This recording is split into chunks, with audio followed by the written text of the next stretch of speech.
Halo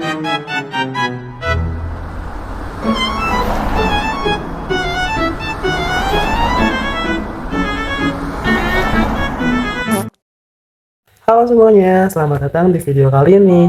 Kalian pernah mikir nggak sih, atau kalian bingung waktu kita membeli saham waktu investasi, di mana nih saham yang benar-benar worth it waktu kita beli, dengan keuntungan yang akan kita dapat untuk kedepannya. Nah, di tengah market global yang sedang panas, kayak pertempuran di Timur Tengah, masalah gejolak dari negara kita sendiri, market akhir-akhir ini suka naik turun kan, apalagi kita tahu IHSG yang dulu nyampe sentuh 9.000, sekarang nyentuh lagi di bawah batas sebesar 5.000-an. Nah, kita di sini nggak bisa dong asal tebak-tebakan untuk investasi kita ke depannya. Kenalin, aku Peter Sean Mardian dengan NPM 2122459 dari Universitas Gunadarma. Di video ini, aku akan mempresentasikan hasil riset tugas akhirku untuk mata kuliah Manajemen Keuangan 2 mengenai dengan judul Analisis Efisiensi Saham Indeks LQ45 menggunakan metode Capital Asset Pricing Model atau CAPM. Studi komposisi empiris atau nilai volatilitas risiko sistematis dan kelayakan investasi pada Bursa Efek Indonesia periode 2021 sampai dengan 2025. Stay tune ya. Kita masuk ke daftar isi pembahasan nih. Di sini ada 5 pembahasan di mana ada pendahuluan dan teori. Kita melakukan pendahuluan dulu, apa itu dari CAPM, apa itu IHSG dan lain-lainnya. Berikutnya ada metodologi dan alur. Di sini alur perkembangan dari IHSG dan saham-saham yang akan kita bahas. Berikutnya hasil dan plotting dari SML-nya. Kita harus merekapitulasi perhitungan parameter dari CAPM serta kurva perhitungan security market lainnya. Berikutnya di 4 ada analisis kelayakan saham, di mana kita sini menganalisis saham kategori tersebut secara efisien atau tidak efisiennya. Berikutnya ada rekomendasi portofolio nih bagi cara kita sebagai investor nanti ke depannya kayak gimana. Pertama kita masuk ke latar belakang dan landasan teori. Pertama di latar belakangnya kita tahu dong kalau kita memilih untuk investasi kita membutuhkan high risk dan high return, di mana trade off dan risiko return ini dibandingkan menjadi investasi pada instrumen ekuitas tidak pernah luput dari prinsip utama keuangan yang kita sebut tadi high risk and high return.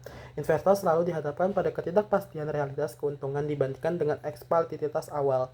Teori portofolio mengklasifikasikan risiko diinvestasikan ke dalam 2 dimensi, yaitu risiko investment atau spesifik bersifat internal korporasi dan dapat dieliminasi melalui diversifikasi yang lebih efektif. Berikutnya risiko sistematik atau dari pasar bersifat eksternal secara makro tidak dapat dihilangkan, diwakilkan oleh koefisien beta atau B. Terus peran strategis indeks LQ45 itu apa sih? Indeks LQ45 yaitu mencakup 45 emiten dengan tingkat likuiditas paling tinggi dan kapitalitas pasar terbesar di Bursa Efek Indonesia. Indeks ini sangat representatif sebagai cerminan pasar saham Indonesia secara agregat. Penelitian ini berfokus pada 5 emiten pilar utama lintas sektor, yaitu ada BBCA, BBRI sebagai dunia perbankan, ASI atau Astra International sebagai otomotif dan saham-saham konglomerat, lalu adanya Telkom atau telekomunikasi, dan Unilever sebagai consumer good. Penelitian kelima emiten ini ditujukan untuk mengevaluasi efisien harga sahamnya di tengah gejolak pasar global pada 2021 sampai 2025 kemarin ya. Berikutnya di sini ada mengapa memilih 5 emiten ini secara spesifik nih. Nah, pemilihan 5 emiten ini bukan seakan-akan 5 emiten ini salah satu terbesar di IHSG, tapi 5 ini mencakup karena di dalam LQ4 ini tidak dilakukan secara acak, melainkan didasarkan pada strategi kombinasi karakteristik high return, high risk, high return, serta representatif sektor ekonomi real terbesar di Indonesia.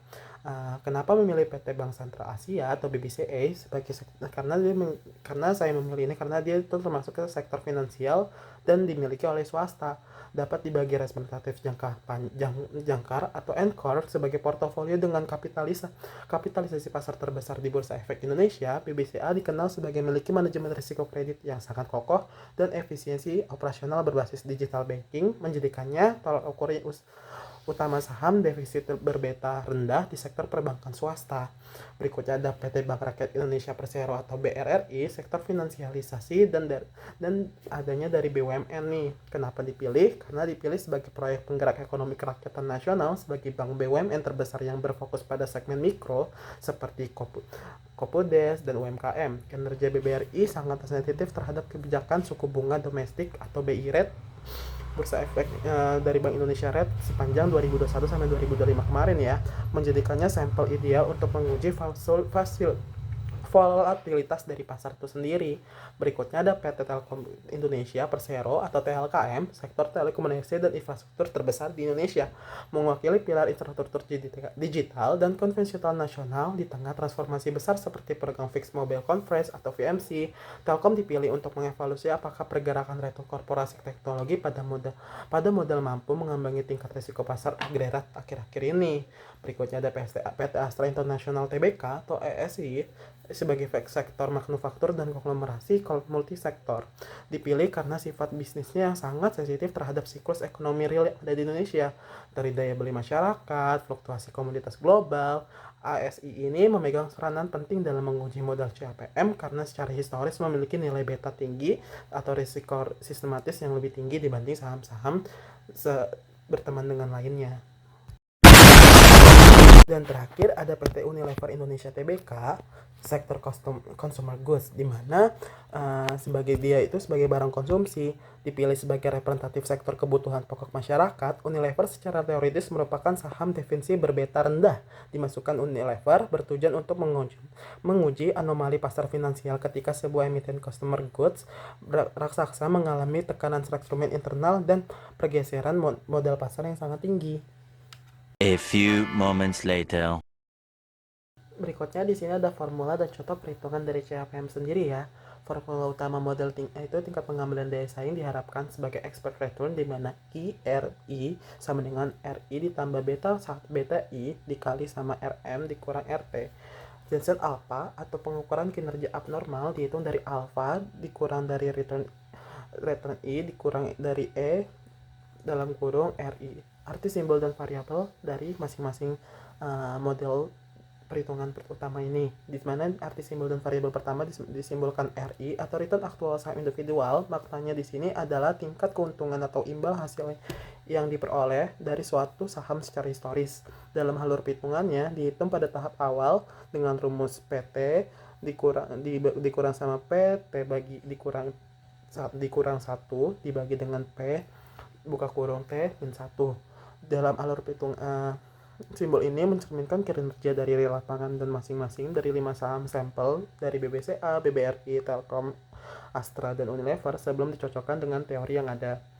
Berikutnya tombol 2 yaitu RM, yaitu return pasar market, di mana maknanya tidak pengambilan pasar saham secara keseluruhan. Dalam penelitian ini, Bursa Efek Indonesia pergerakan indeks harga saham gabungan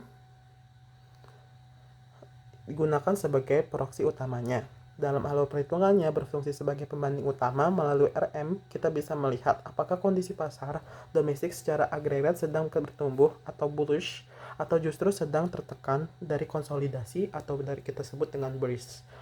Berikutnya di nomor 3 ini ada simbol RF, di mana risk free rate atau tingkat pengambilan bebas risiko, di mana teori investasi yang berasumsi adanya instrumen investasi yang aman tanpa risiko gagal bayar di Indonesia.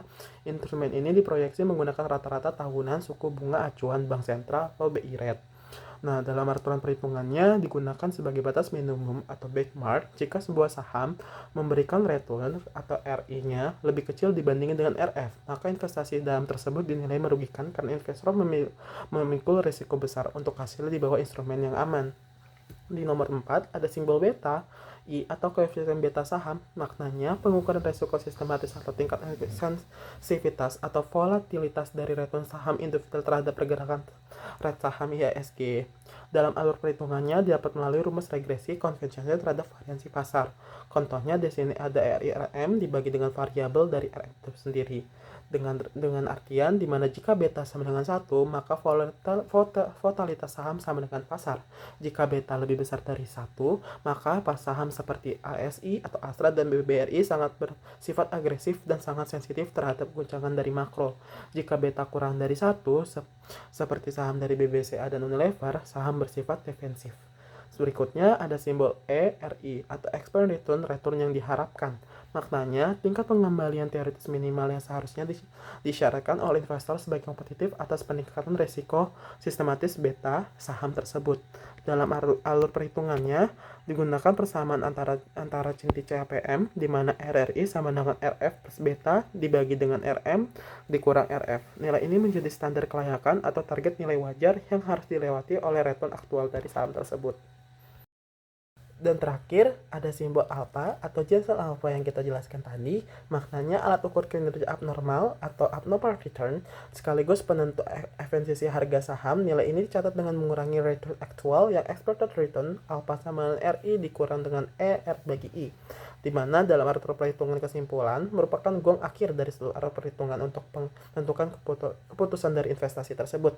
Jika alfa positif atau alfa lebih dari 0, saham efisien ada undervalue, kinerjanya real melampaui tuntutan risiko pasar sehingga layak dibeli, seperti di kasus ini nanti akan ada BPCA, BBRI, dan Astra. Alfa negatif atau alfa kurang dari 0, maka saham tidak efisien atau overvalue, kompensasi hasil tidak sebanding dengan risiko yang akan kita dapatkan nantinya, sehingga harus dijual atau dihindari kita beli, seperti tadi nantinya ada saham Telkom dan Unilever. Berikut ada contoh studi kasusnya perhitungan saham dari BBCA atau BCA. Menggunakan data rata-rata nilai historis penilaian 2021 sampai dengan 2025, return aktual sahamnya R1 dengan 12,50%, suku bunga BI rate waktu itu ada 5 di average sama dengan 5,10%, return pasar dari IHSG ada 4,86%, dan koefisien beta atau B1 sama dengan 0,85.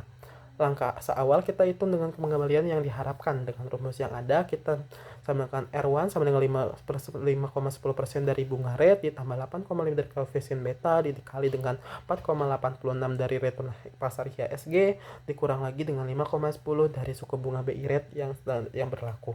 Maka kita dapatkan sama dengan 4,89 dari pengambilan yang diharapkan.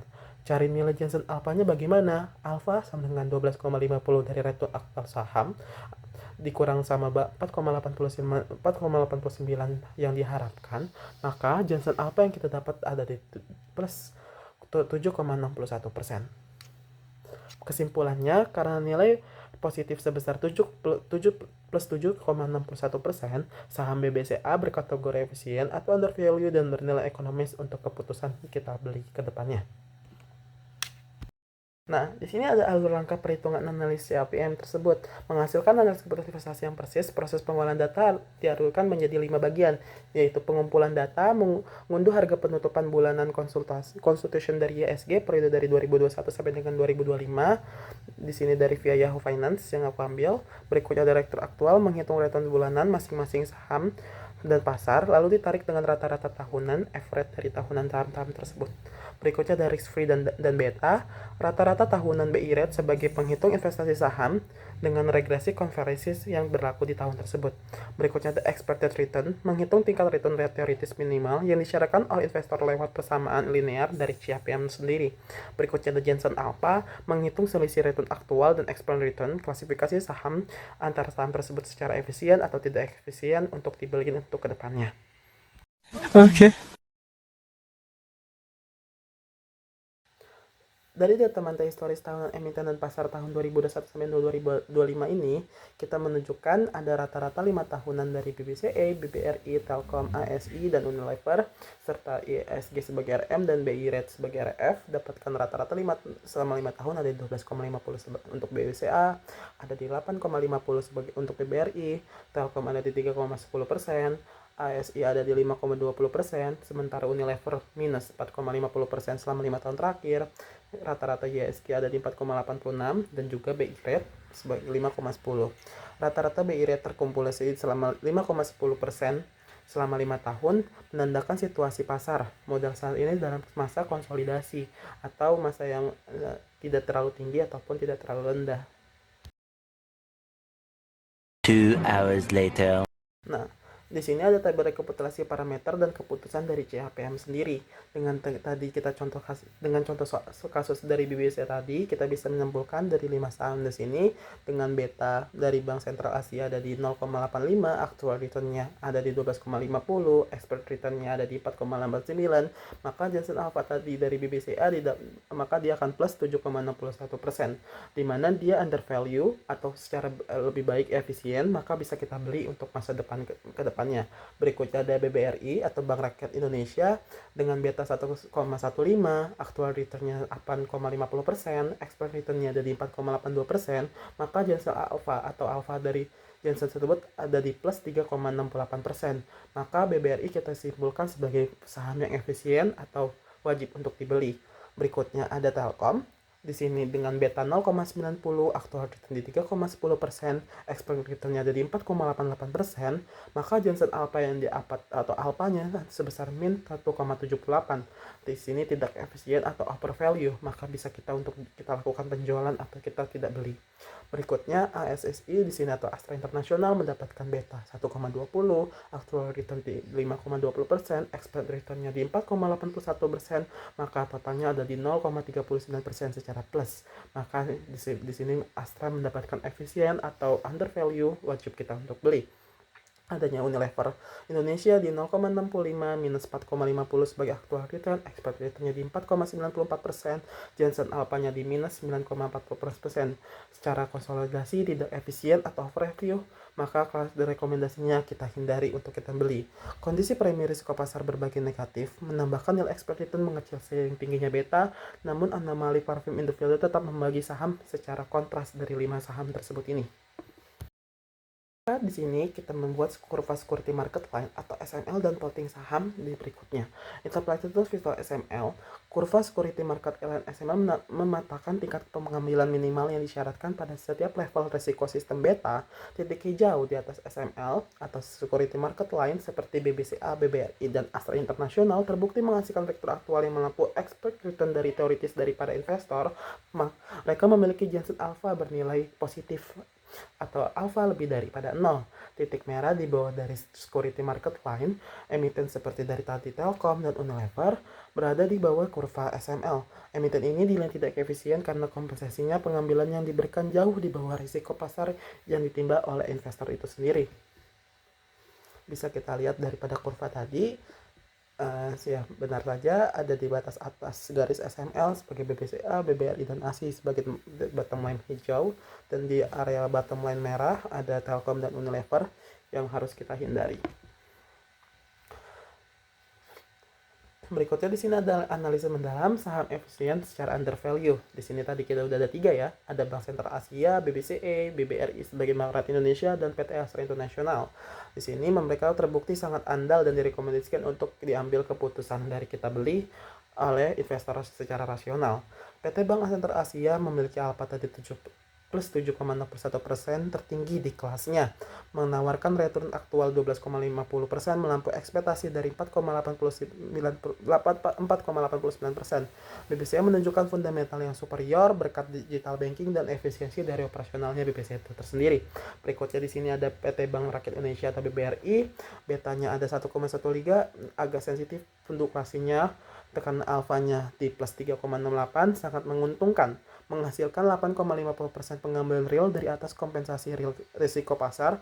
Ekspansi masif pada segmen mikro atau kupudes yang mereka lakukan menjadi motor pertumbuhan utama laba bersih dari BBRI sendiri ini. Berikutnya ada Astra International Tbk dengan beta 1,20, alfa plus 0,39%, tipis namun tetap efisien, mampu memberikan kelebihan imbal hasil di atas kurva pengamanan teoritis meskipun memiliki tingkat volatilitas pasar yang sangat sensitif, tapi tetap bisa kita beli secara rasionalnya. Berikutnya di sini ada analisis mendalam untuk saham tidak efisien, di mana ada PT Telkom dan Unilever ya. Saham dengan kategori tidak efisien atau overvalue memiliki tingkat return real tahunan yang berada di bawah expected return teoritis atau CAPM. PT Telkom Indonesia ada di beta 0,90 dengan alpha minus 1,78%. Return real yang diperoleh adanya 3,10%, tidak memadai bagi investor yang mengalihkan risiko investasi nyaman bagi pasar. Berikutnya PT Unilever Indonesia mengalami kemerosotan performa paling tajam untuk return rata-rata tahunan mencapai 4,50% minus. Beta yang defensif sebesar 0,65 dari 1, tetapi tidak menyudutkan kinerja return negatif sehingga menghasilkan alfa sangat rendah di minus 9,44%. Rekomendasi bagi investor adalah jual atau kita hindari dari saham tersebut ini untuk memperdengarkan portofolio pada emiten-emiten lainnya daripada masuk untuk ke 2 saham tersebut. Langkah-langkah regulasi emiten di mana di sini emiten direkomendasikan melakukan perbaikan kinerja operasional dasar, seperti Telkom fokus pada optimasi program fix mobilnya secara fix mobile configuration-nya atau VMC-nya, menekan margin laba data, serta menekankan beban operasional infrastruktur telekomunikasi secara berkelanjutan. Sedangkan untuk Unilever atau UNVR melakukan reorganisasi fundamental portofolio produk, memangkas segmen produk minim peminat, mengintensifikasikan penertaan pasar domestik kelas menengah ke bawah, serta melakukan restrukturisasi biaya pemasaran global agar lebih efisien lagi untuk kedepannya. Kesimpulan akhir dan implikasi strategis dari portofolio. Integrasi temuan dan penelitian empiris pada periode tahun 2021 sampai 2025 ini berhasil memformulasikan kelayakan investasi kelima pilar emiten LQ45 tersebut. Saham seperti BBCA, BBRI, dan ASII merupakan pihak terbaik atau undervalue yang mampu menandingi gejolak tren suku bunga BI rate yang setengah tinggi di volatilitas 5 tahun terakhir. Telkom dan Unilever dinilai gagal memberikan kompensasi pengembalian yang sepadan dengan risiko pasar yang sistematisnya. Kondisi makro atau real menegaskan perlunya ketelitian pemilihan aset secara selektif atau stock picking, bukan asal membeli secara indeksnya saja. Strategi dan alokasi portofolio pertama ada alokasi dana, distribusikan bobot kapital dominan ke dalam saham dengan alfa positif tertinggi, contohnya di BBCA sebagai induk dari portofolio sebesar 50%, 35% di BBRI, dan 15% dari ASI. Misalkan kita mengambil untuk antara 5 emiten tersebut.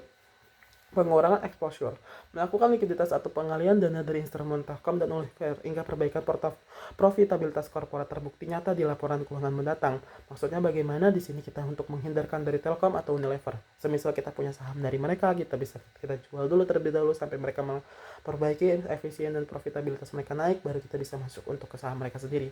Bagi peneliti selanjutnya, disarankan memperluas riset dengan menyertakan seluruh 45 constituency atau LQ45 untuk kedepannya, dan menambahkan faktor seperti makro real seperti adanya inflasi, suku bunga BI acuan BI yang naik terus, ataupun dari gejolak pemerintah saat ini.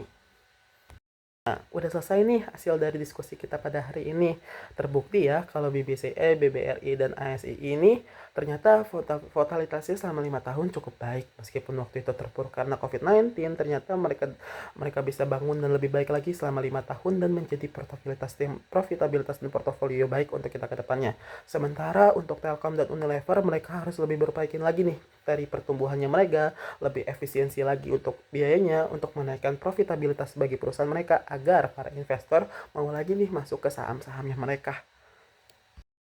Nah, sekian presentasi pada hari ini, kurang lebihnya mohon maaf. Next video guys, bye bye.